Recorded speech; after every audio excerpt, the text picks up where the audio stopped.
જય માતાજી મિત્રો, આપણે આજ તમાકુનો વિડીયો બનાવવા છીએ। હું તમને બતાવું તમાકુમાં કેવી રીતે ખર્ચ કરવાનું, કેવી રીતે પકવવાની છે। પહેલાં આ ભાઈનો વિડીયો જોઈ લો તમે।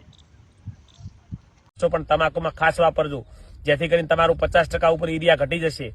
અને માઇક્રોરાઝા કઈ રીતે વાપરવું, તો માઇક્રોરાઝા 1 કિલોના 8 પંપ બનાવવાના, અને પેલું તમાકુનું પાણી આપવાનું, અને પછી થડે થડે ટુવા આપવાના, પછી પાણી આપવાની કોઈ જરૂર નથી।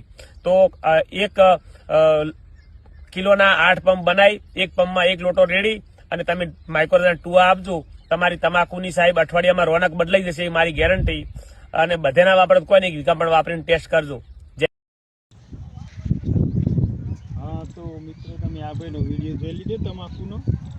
એ ભાઈને 50 દિવસની તમાકુ હોય અને અમારે 35 દિવસની તમાકુ, બહુ સમય નહીં, 35-36 દિવસ થયા। આ તમાકુમાં તમારે તમાકુ પકવવી હોય ને તો સોનિયું ખાતર ભરવું પડે, અને કોઈ ખાતર ખાલી 10 કિલો સલ્ફેટ અને 15 કિલો પોટાશ જ નાખ્યું હોમો, બીજું કોઈ ખાતર આલ્યું નહીં। તો આ જો 35 દિવસની તમાકુ, અને ગઈ સાલ હું વાવી હતી ને તો બિલકુલ કોઈ ખાતર જ નહોતું આલ્યું સોનિયા સિવાય।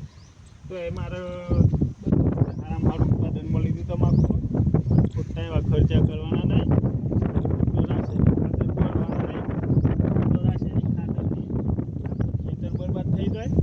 એટલે મારું કેવું માનો ને તો સોનિયા ખાતરથી જ ખેતી કરવાની। અને આ બધા અમારા ઘઉં બતાવું।